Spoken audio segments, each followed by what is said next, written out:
So with that, today I'm very pleased to introduce our speaker today, Dr. Jun Zhang. Dr. Zhang is Assistant Professor of Economic Geography at the Department of Geography and Planning, University of Toronto. Previously, he was on the faculty of Department of Geography, National University of Singapore. His main research interests include geography of innovation, industrial globalization, and geographic theorizing of markets, states, and institutions. After extensive empirical research on China's internet sector and venture capital development, recently he has been exploring China's electronics and art sectors, as we will see from his presentation today, and as well as the broad features of the emerging Chinese capitalism and its multi-scalar dynamics.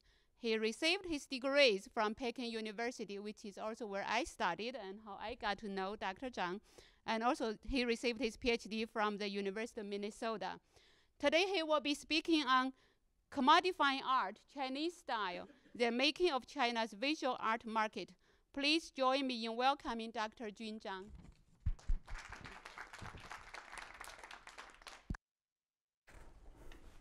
Okay, thank you so much. Thanks, Deng Lan, for the generous introduction. And particularly thanks, Anna, for all the wonderful arrangements. I'm very delighted and honored to be here. So, of course, this is one of the best universities of the world and plus one of the best China research centers of the world, and especially in North America. And I have actually read quite some works of one of the founders of this center, Professor Lieberthal, although I'm a geographer. So today I'm very nervous to talk about art to you guys, because I in no way want to pretend I really have knowledge about art. So seriously, actually, I am a geographer. I am an economic geographer, but just for a number of reasons, I sort of ventured into this field. So first, in our area, in geography and in urban studies, there has been rising interest in the other sector by way of looking at culture and creative sectors or culture and creative industries. So this is one important reason and connection. So that's how I started to be interested to look at this. And further, like 2 years ago, I got an invitation to participate one of this kind of workshops in Hong Kong, so I became seriously sort of doing some research in this field. Also, throughout the years, I got the chance to know a number of Chinese artists. So I was really curious and interested. So I took this opportunity to really try to teach myself. So how, as an economic geographer, I can really make sense of art, or to make sense of the art sector and art market. And especially given my general interest to study the geography and the political economy of China's development. So today I really just want to share my own venture and how do I sort of convince myself that this is the way to make sense of the development of China's art as a geographer. So like yesterday, we met a real expert of Chinese art history, like Professor Zhang Fang, who is sitting there. So I said I was scared. So please correct me and if I'm getting anything wrong, of course. So as I said, I'm not going to pretend to be an expert of art, but just trying to talk about the rise and the transformation of China's art sector from a geographic perspective. So I'm going to begin with some sort of theoretical reflections. I know time is limited, so I probably got to be really brief. So I want to share you, as a geographer, how do I try to make sense of art? How do I think about art markets? And also, how do I connect to geography? And then I will divide my empirical discussion into several historical periods, basically 4 periods, to apply my sort of theoretical framework to do the analysis and to walk through sort of the journey of China's art sector's transformation. And then we'll spend some time to draw some conclusions, and hopefully we'll have some time for discussion and exchanges. Okay, so the overwhelming question to start with is, how can art be commodified? So in what sense art can be a commodity? So we can begin to talk about art markets. So this is, I don't know whether you have thought about this question, but to me, this is actually a very important and fascinating and actually puzzling question. I'm still, struggling in what sense, art is really or can be a commodity. So of course, I have invested a lot studying the Karl-Polanyian institutional perspective about markets and economies. So of course, Karl-Polanyi made the famous argument about fictitious commodities. But of course, he mainly talked about 3 kinds of fictitious commodities: labor, land, and money. So of course, art is not included. But can we think art also as a fictitious commodity? Because simply defined, fictitious commodity is to see something is not produced for sale by nature, but it's artificial, it's human, socially constructed, so to speak. Yeah, so itself can be a tough question to discuss and to debate in what sense art is or can be a commodity, or how do we really define fictitious commodity. Actually, I have some sort of exchanges and debates with my reviewers and editors when I was in the process of publishing my paper. But anyway, to make it short, I think we have seen plenty serious works by art historians, by art experts, and by sociologists especially, to talking about art markets and also the nature of art. To say the least, art is definitely a unordinary commodity. It's tricky, it's controversial, and it's problematic. It's not just like your cup or your iPhone, or something can be readily made in a factory solely for the purpose to be sold in the market for a profit. It's much more than that. Yeah. So in the literature, there has been debates regarding what kind of logic has been applied or can be applied to the art world or to the art market. So once art is commodified and art is sold in the market, so then there is the market logic or capital logic. But of course, to be art, there is art logic, which is essentially a culture logic, because art in the first place is a cultural product. It's produced as an expression of meaning, of identity and emotion, etc. So of course, this can still be debated. Some people would deny that. So that's the nothing but argument. So they would argue like art as a commodity is nothing but a commodity.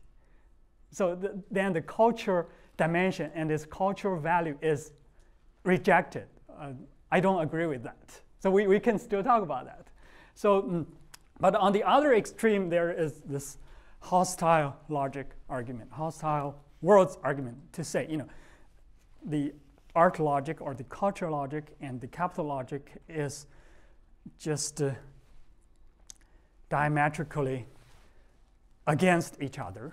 So it's naturally problematic, and therefore the commodification of art should be totally opposed, or the art market should be banned completely. So yeah, there has been this kind of debates, but whatever, so art has been commodified. There is a long history of the existence of an art market, and it's still expanding. So yeah, but anyway, art is not a simple commodity. So at least we can agree that the existence of the art market has been and still is enabled and supported by the so-called art historical establishments. So art critics, art academics, and curators. So they are not, or they cannot be simply defined as pure market players or pure actors only seeking for monetary gains or only based on monetary calculations. So otherwise, that would be self-contradictory. And further, there has always been, especially in the Western art history, the existence and the important role played by art galleries and art dealers. And it's being also argued and discussed in the literature that their role is essentially different from art auctioneers, which takes a more or less a pure market or a monetary approach. So then there is this important role historically being played by art gallerists and plus the curators and other art historical establishments, and to serve as some scholars argue as the trust device or the judgment device to support or to enable the function of the art market. But increasingly, you will see, especially in China, the emerging art market has become dominated by art auctioneers, by auction house.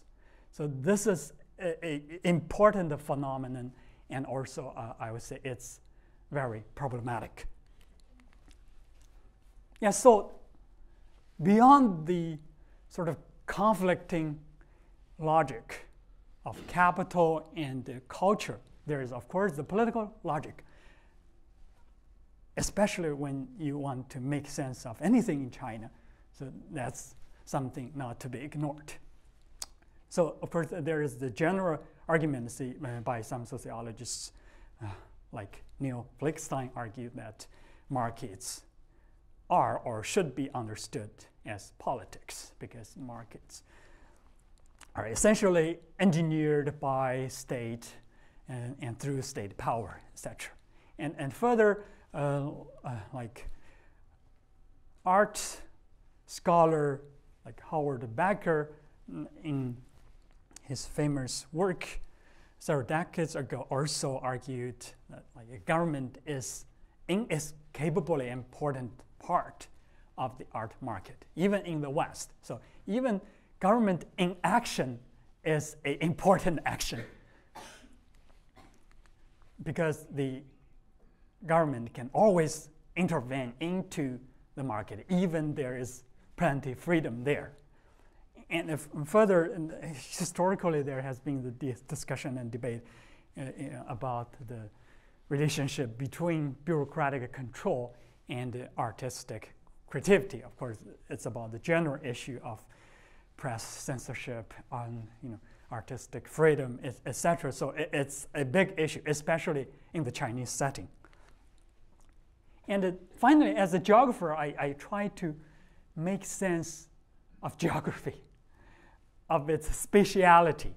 So in what sense we could sort of conceptualize the growing art world and art markets from a geographic perspective. And of course, the entry point is to look at its urban landscape, like the rising art clusters, art villages, and art zones, etc. Yeah, so we can think about the space or the geography of artists and art activities or art sectors or art industries, if you will. And we can also think about the space of demand and supply and how it is institutionalized, how it's engineered by the state power, etc. So there is the territorial dimension on this regard. And further, as we discussed, the important role to be played, at least theoretically, by art historical establishment. So what is the geography of art historical establishment? How that is integrated into the art market and artists and art activities and their geography. And further, like in the Chinese context, I will particularly discuss the institutional and the political dimension to use the frequently adopted sort of binary notion by Chinese scholars. So we talk about 体制外,体制内, if you know about this term. So people inside the state system or outside the state system. Or I use the notion of state track and non-state track. So one of my fundamental arguments is that there has been a dual track system of the emerging Chinese art world. System insiders and system outsiders. They have a different geography. They coexist with each other, but the recent phenomenon of the rise of China's art market is primarily about the emergence and rise and expansion and globalization of this system outsiders. But they have to work with and coexist with the system insiders. So there is an important perspective and the tension there, and that has produced an interesting geography. Yeah, I hope this makes sense to you, okay? So to make this simple, let me see, how do I think about this? So this is probably an easier way to make sense of what I just have talked about. Again, this is also an approach to teach myself. So this is just how I learned to make sense of the art world, also as a new student, as I shared with you. So I put art at the center. So I think art is surrounded or defined by several major factors or variables or logics. So of course, art is art. So whoever studies art knows this art for art's sake argument. So I do art simply because of I want to do art. That's it, nothing else. So art for art's sake. So this is the argument for purely aesthetic or cultural purposes. But there are also the societal dimension. So art for society's sake. So I do art for social and political reasons, purposes. So then there is an important ethical or moral dimension. But of course, there is the monetary dimension when it's commodified. So it's from here, how do I connect to the capital logic and the neoliberalism? And of course, art is shaped by political power. So then there can be the issue of art for power's sake. Okay, so then this is a connection to authoritarianism.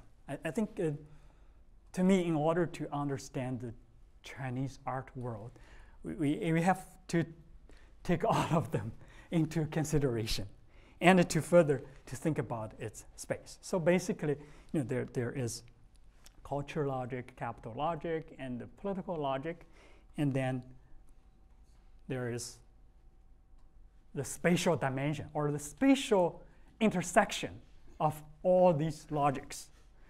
So basically my framework, if I have a framework, it is to think about this way and to have the history of China's art world development periodized based on this kind of framework. And I would argue, so every period, every historical stage, there is a different interplay of the three logics. And the geography or the spatiality is constitutive to the interplay of the three logics.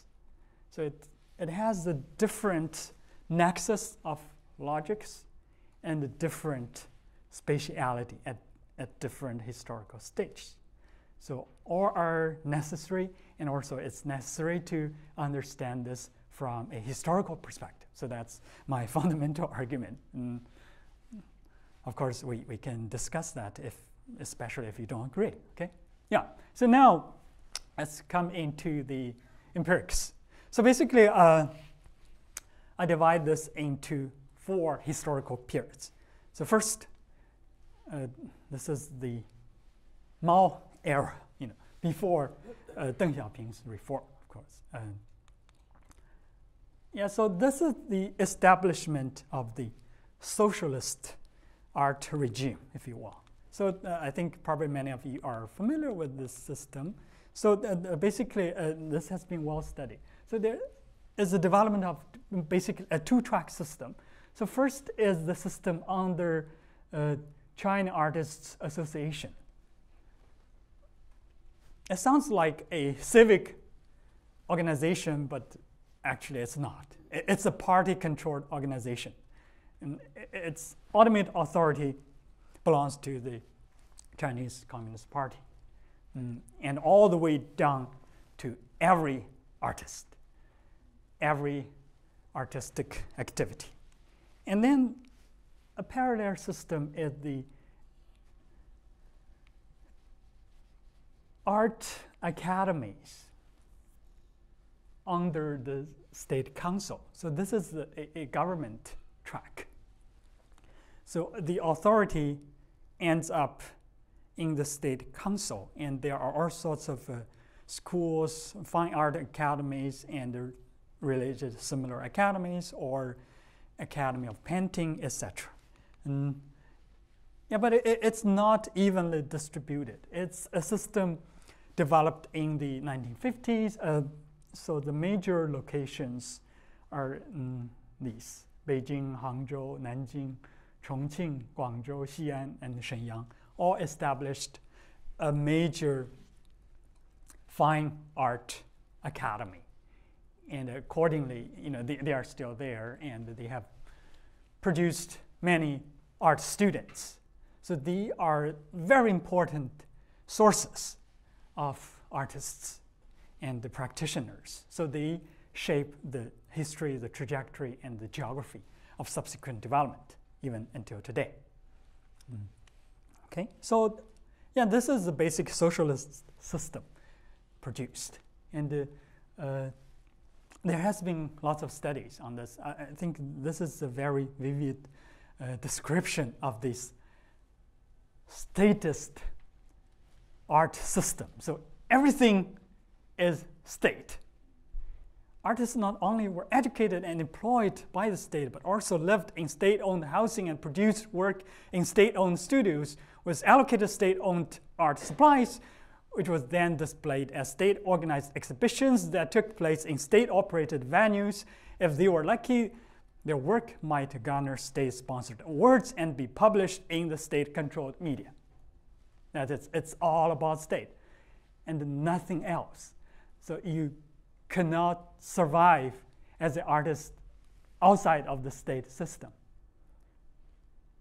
And actually there was not. So it's a complete state dominance. So that's how I define the state track. And that's how the PRC's art system was started. Of course, it reached its peak during the cultural evolution. Started with Mao's famous art logic, and it had sweeping sort of westernization. So it's not the dominance of Chinese culture. So even Confucius culture is eliminated in the Chinese art world. So it's the dominance of the Soviet system. In artistic style, it's called socialist realism. It's the Soviet style of socialist realism became the only official art logic. So it's a complete political dominance and westernization, if you will, but the Sovietization. It's not Americanization, okay, as we talk about today. And that's it. So that's a complete dominance of the political logic over the cultural logic. And there's no capital logic. The market was eliminated. No art is to be sold. Any commodification was criminal. So during that time. So that's the distinctive feature of that socialist, statist art regime. But it started to change later on. So because actually, naturally, there are always people wanted to do art. So the art logic cannot be eliminated from people's heart, right? So even so, under the complete state dominance, there has been sort of the underground art movements. So even in the 70s or 60s, but they were just not surfaced. But later on, once Mao passed away and then started its reform, and somehow the system became to be loosened, to be liberalized even slightly. So then there was the surfacing of the previous underground art movement. So led by the so-called 新兴画会, the stars, the Ai Weiwei was one of them. So in Beijing in the 1970s. So they started to move to the streets and to do exhibitions and even some minor protests. They want art freedom, for example. And they started to gather and to form certain sort of art movements, outside of the state system. So this started to emerge, and it was somehow tolerated, okay? And then there was this transition. So, the non-state art logic started to emerge. Those styles, practices are outside of the sort of the official art defined by Soviet style and socialist realism. So, whoever are familiar with the Chinese art history would know about these. You probably have seen this. Luo Zhongni's father appeared in 1981. So this is called scar art. So again, this is sort of the reflection, culture and political reflection of the Cultural Revolution and the Chinese past history, etc., and in a sort of critical sense, even minor.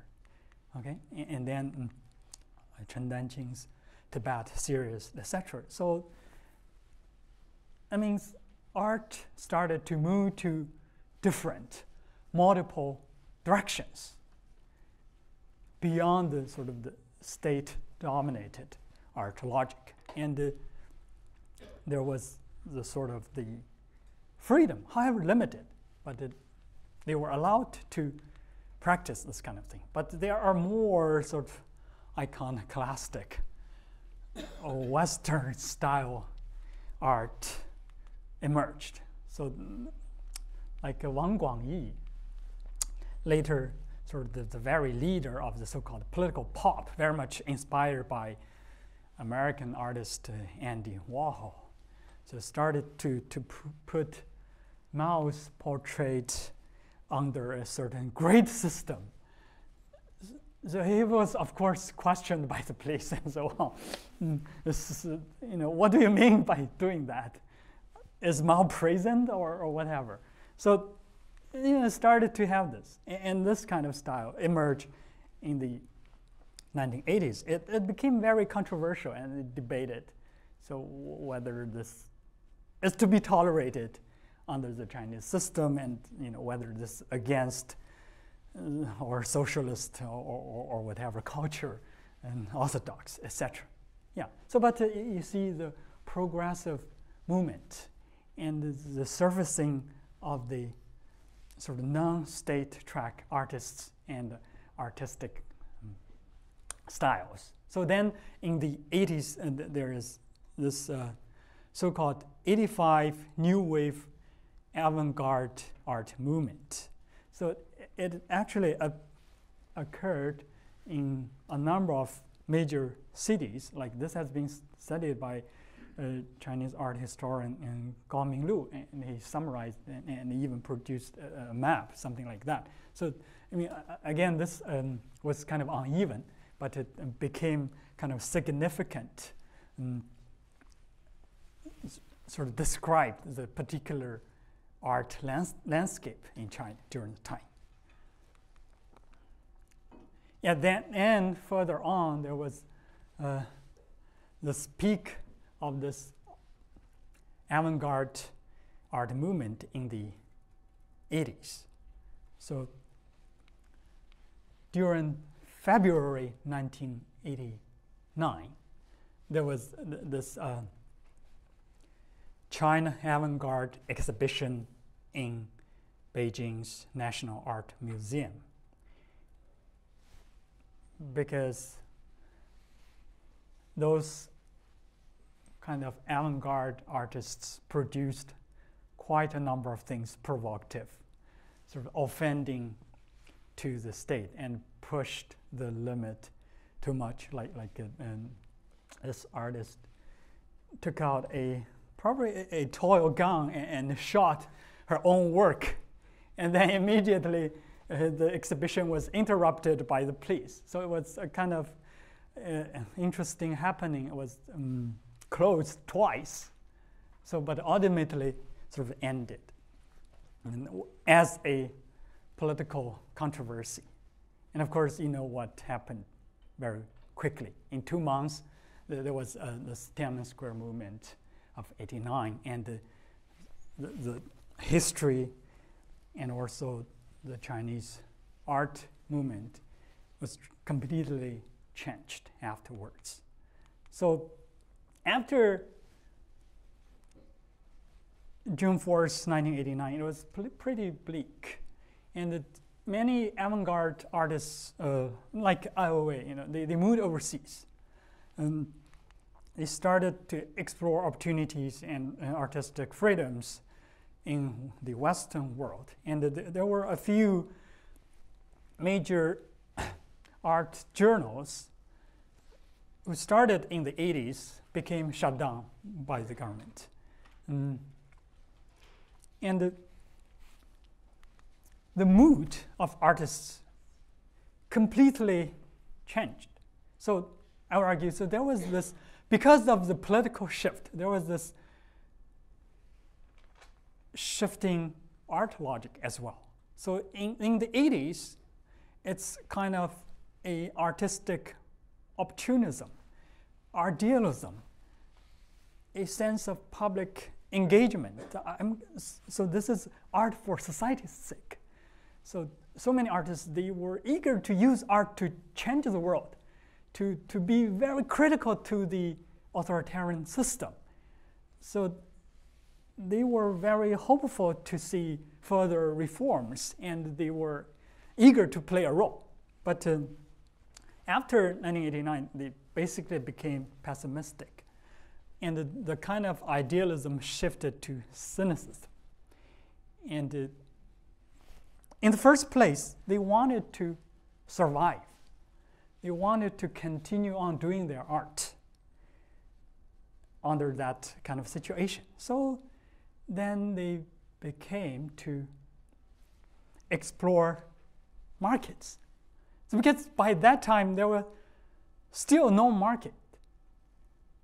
And there was rising art movement, but no market to talk about. So it's not yet commodified by 1989. So it's very minimal. So like Lü Peng, one of the most well-known art critics in China, you probably know, and he became a major figure. And he actually started a art journal by himself and made a provocative argument. So this was a publication in 1991. So explicitly sort of promoted the marriage of art and market. And he argued that, art is produced for sale. There's no problem with that. So art should be commodified. Don't feel guilty about that. And also later he explained, so because of the political situation, what else can you do? So only market can save Chinese art, especially in the non-state track. So they started to explore markets, and they started to explore the outside world. They started to go out. So go south, go out. Yeah, but before talking about that, first, there was this emergence of spontaneous gathered artists in a few places, especially in Beijing. So the most well-known cluster of the freelance artists was gathered in the so-called Yuanmeiyuan Huajiacun, Yuanmeiyuan Artist Village. These are some of the images. So this is the place right behind Beijing University, and part of Yuanmeiyuan, and next to Tsinghua University. So, interestingly, do you remember this? Actually, I was literally there when they had this exhibition, but I was totally ignorant. I wish I had started my research by that time. That would be wonderful. But they started to do some exhibitions in Beijing University when I was a student there. Yeah, but at that time, it's totally ignored. So if I had bought a few, I would become a millionaire. Yeah, so this is something happened spontaneously, and these are artists from around China.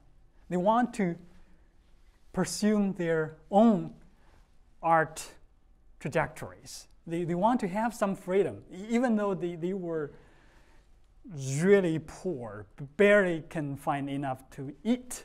And again, there was no much market to talk about. Barely they can sell anything.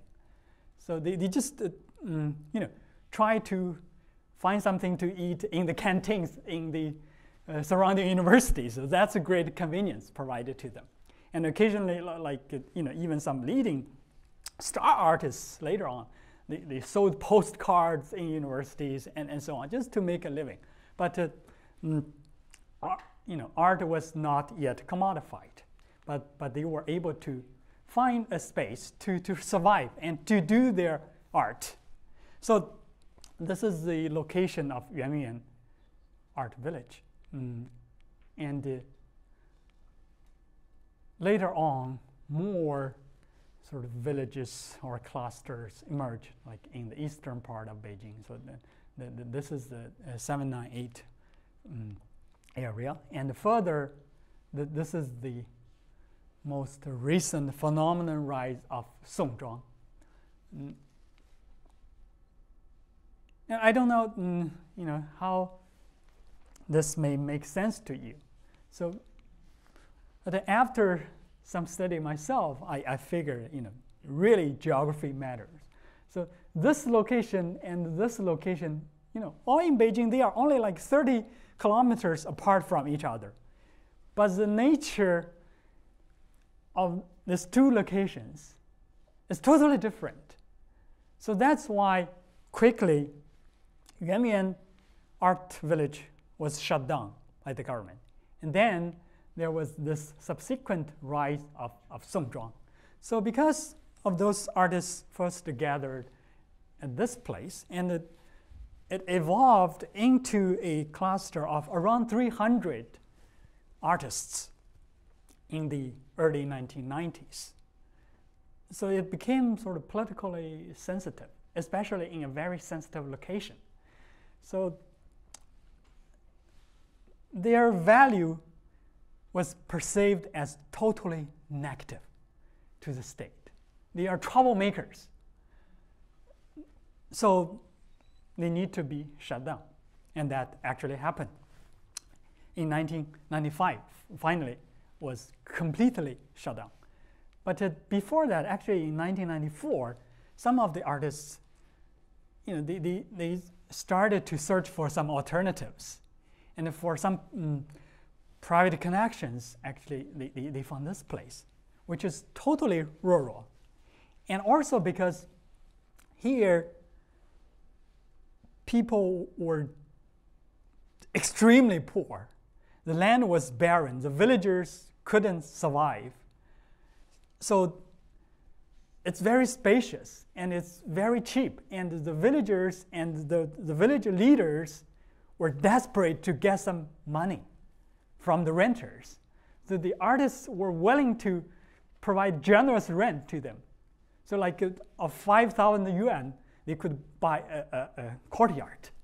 And that is considered as a big sum of money to the villagers. So there was this mutual interest.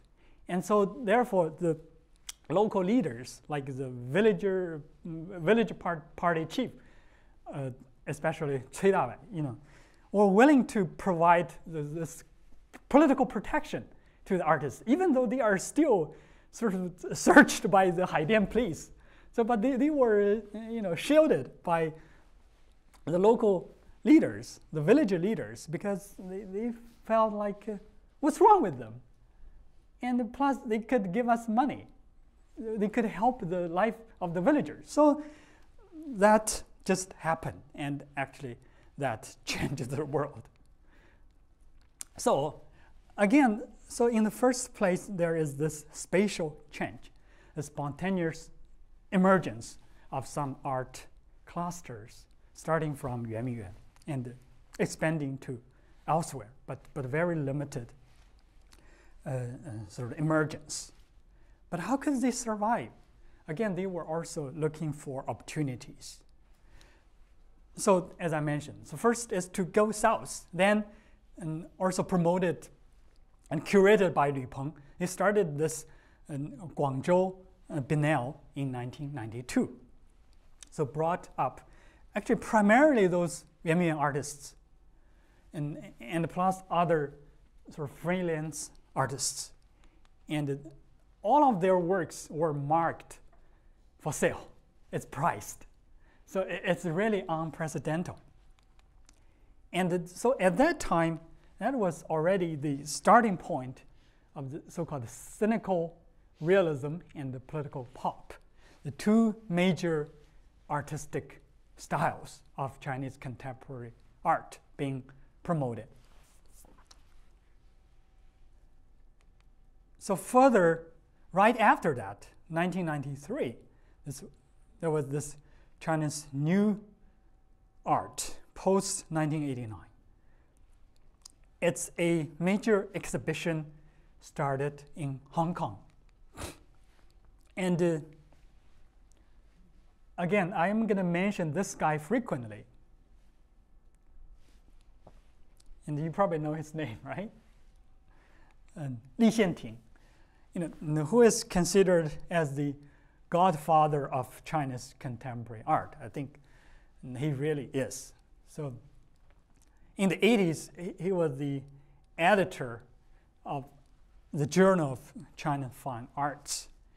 And also, he had a house in Beijing, also a courtyard, I think, and he gathered freelance artists around China frequently. So there were constantly artists sleeping on his floor and the sofa all the time. See, so he got to connect it to all the freelance contemporary artists and more. And so this exhibition was jointly curated by Zhang Songren, and Li Xianting. So this connection to me also important. So I probably don't have much time to explain in much detail, but basically, the sort of personal connections, the social networks of those major gatekeepers here, like these people, started to change the geography and change the art world. So Songzhuang was a Hong Konger, but trained in the US. So he is a leading curator and an art critic and art dealer, has his own gallery, etc. So, and he developed extensive connections in the Western world. So he was able to play the role of bridging the domestic Chinese artists to the rest of the world. And then they started to further to move out. So this is the subsequent, actually basically in the same year, the Venice Biennale, and basically about the same group of artists, many from Yuanyuan, who were desperately poor, but they were started to be sent to the international stage, to be presented to the highest end galleries and world exhibitions through the sort of the intermediate role of this gatekeepers like Li Xianting and Songzhuang.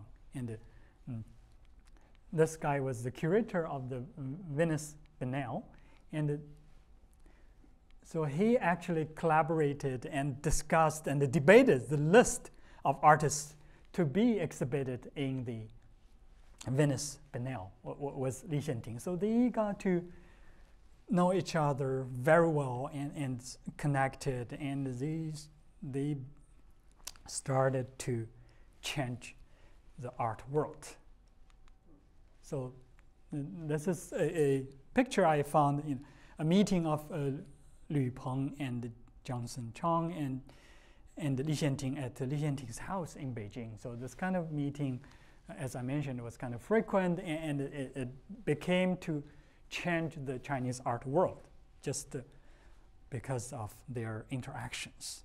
So there's some pictures of the exhibitions, how these curators, art critics, and gatekeepers being mixed with those leading artists. This is Wang Guangyi in the middle. And this post-1989 China's New Art Show started in Hong Kong, then went to several locations in the US, and went to Australia and went to New Zealand.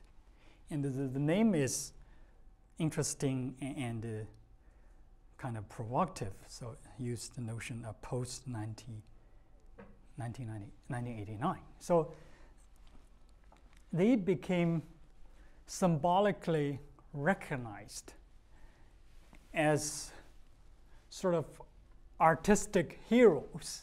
So their works were interpreted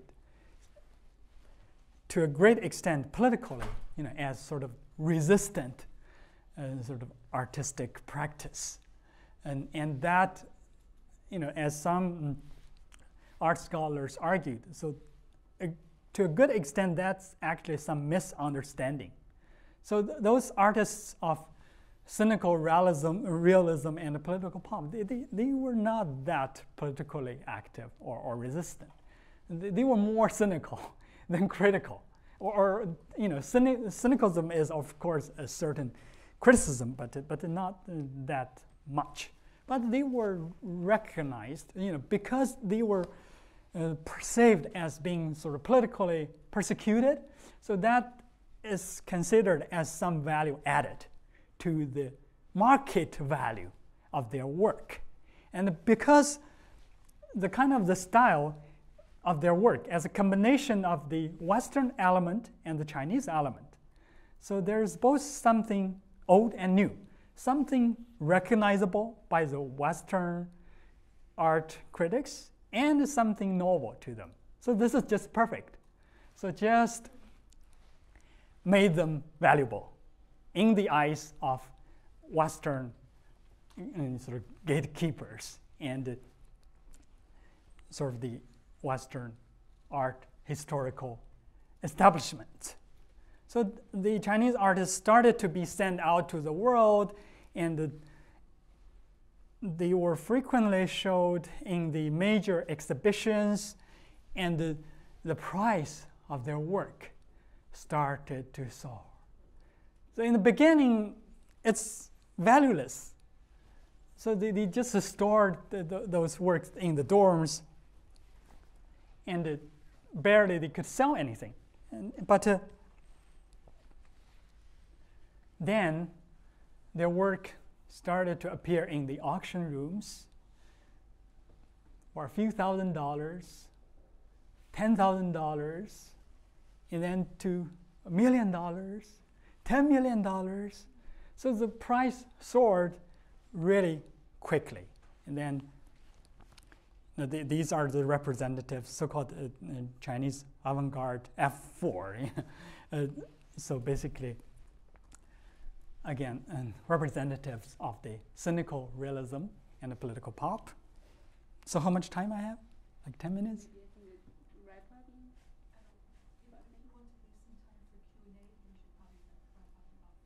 Okay, all right. Yeah, so I'll be quick on the rest. Yeah, so then we started to see, again, the further emergence of the art landscape, like the rise of like 798, and the further emergence of Songzhuang, etc. And particularly through the sort of the intermediate role played by some foreigners, like some foreign ambassadors, like this guy, Uli Sik, who was the previous Swiss ambassador in Beijing, but also a distinguished art collector and so on. So they played an important role in sort of assisting the rise of the sort of non-state track art in Beijing and also elsewhere in China. But move on to the 21st century. So just to be quick, so there was the quick rise of China's market share in the global art market, especially in the contemporary art market. So by 2002, the percentage of China's market share was 1%. But then it quickly rose to 30%, 40%, exceeding the share of the US. So this was truly remarkable. But because it's been chaotic, and also I would say, problematic, so there has been certainly some adjustments recently, but it's still kind of stable 20%. The US 40%. This is something I just downloaded. But anyway, it's huge, and it became a dominant player in the global market, especially in the auction market. And I calculated this myself, especially this, for living artists, how much the price of their work. So I compared to Chinese painting with oil painting. Oil painting is largely those avant-garde contemporary art style. So I saw especially the soaring price of those contemporary art, Western style oil painting produced by those avant-garde artists, originated many from Yuan. So their rise in the stock market, the price of their works, is also directly linked to the emergence and expansion of the art clusters and art villages in Beijing and elsewhere. And then there was this complete dominance of auction houses. So this is actually even exceeding the structure of the Western art world. So art auction houses became supported, endorsed by the Chinese authoritarian government, actually. And so they mushroomed into a few hundreds. And the Chinese emerging art market has been dominated by auction houses, and the price is also very high. And the leading auctioneers like Sotheby started to enter China in early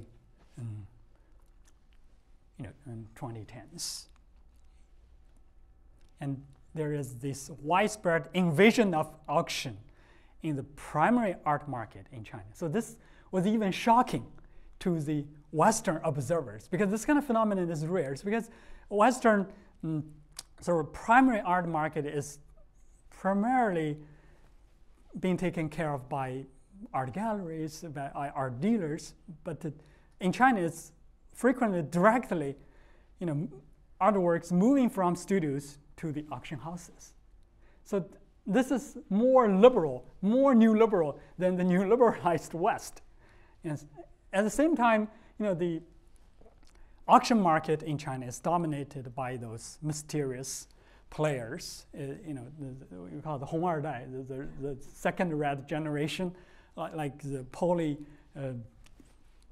auction is dominated by the Deng Xiaoping's family and many other significant families behind. They sell artworks and they also sell missiles in the same building, etc.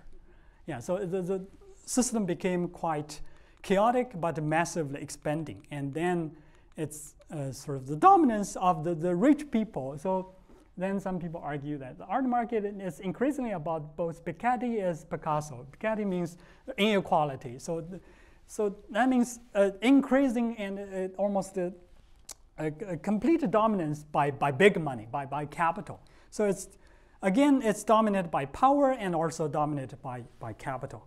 And so I did some research myself. So basically it's to show you the pattern. So actually the Chinese world is still largely dominated by traditional Chinese painting. So the oil painting or Western style of contemporary art is still limited. And of course, the distribution is highly uneven spatially. And also, again, the state track is still dominant, even though with the phenomenal rise of the non-state sector, but the state sector or the state track is still the majority of the Chinese art system. Yeah, so this is about the further rise of Songzhuang. So I'm going to skip this. Again, Li Xianting played an important role as a resident in Songzhuang, as a gatekeeper in the rise of Songzhuang. But again, this is to show finally. So this system, was sort of explosive expansion, and it was the dominance of the capital logic, but it's still under the influence or even the threat of the Chinese authoritarianism. So it became stabilized precisely because the authoritarian state has managed to develop a very sophisticated control approach to make it manageable, including the rise of Songzhuang. But it's still, it's politically tricky, and artists are still felt like under constant threat. So the situation is kind of tricky and sensitive there. And the new sort of development has not been very favorable, actually. So there is a discussion of a sort of a new totalitarian tone in the sort of the political climate in China. But finally, sort of those emerging freelance artists, when they made their name internationally, because they had been critical to the system, they had sort of kept distance from the system, and they were perceived as first valueless and second as negative or threats to the state. But because they have become international celebrities, international star artists, like Fang Lijun, who was again started from Yuan. So now they were invited into the system. They were awarded as art academicians by the system. So in a way, they were being co-opted by the system. And so this is another interesting development of the system. Okay, so yeah, I'm going to skip this. So basically, to conclusion, so I tried to use this framework based on the interplay of culture, capital, and political logics, and the constitutive role by space, so played out at different historical stages. So this is, again, my perspective as a geographer, really to examine the emerging and expanding art world. So again, I constantly see the tension and conflicts between and among these logics, and it is very much still so. So it's being managed and sort of reasonably well controlled by the state. But again, some would argue, Chinese artists need to constantly struggle against two devils, both the capital logic and the political logic. So they need to survive between both new liberalism and authoritarianism. And this Chinese system, given the rise of China's proportion in the global art market and the general rise of China's national and political power, so it's exerting a global influence that's probably worth our attention. Thank you very much. We have 5 minutes left, right? So, yeah. Any question?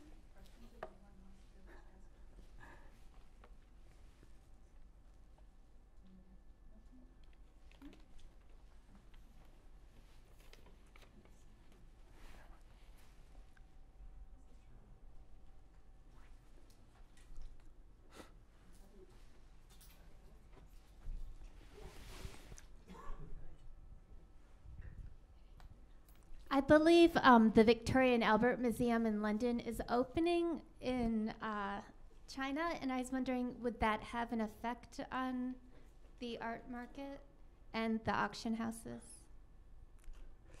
Sorry, this is beyond my knowledge. Oh, okay, fair enough.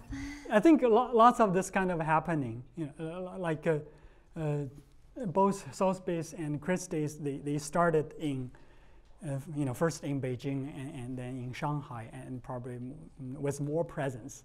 So it's actively happening in China. So this is sort of part of the internationalization and globalization, and especially driven by capital interests. I see. Yeah, but how to analyze this phenomenon further? I think that's another question. Yeah.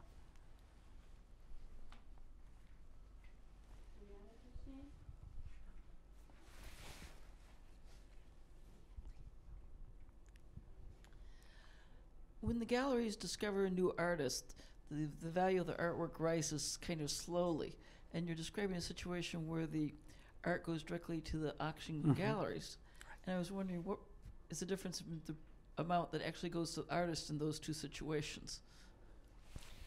Does the artist get more if it goes directly to the auctions? Right. So yeah, this is an important question. Actually, has been widely discussed in the literature, as I read some. So as I mentioned, So like through galleries and the dealers, it's a slow system. It's kind of a social system. It's somehow a decommodified system. So they have a concern about the career path of the artists. So they deliberately sort of protect those artists and their work from immediate market influence. So they don't want their price to be maximized instantly. But that's precisely the logic in the auction market. So they only care about the instant, immediate maximization of the price of a work.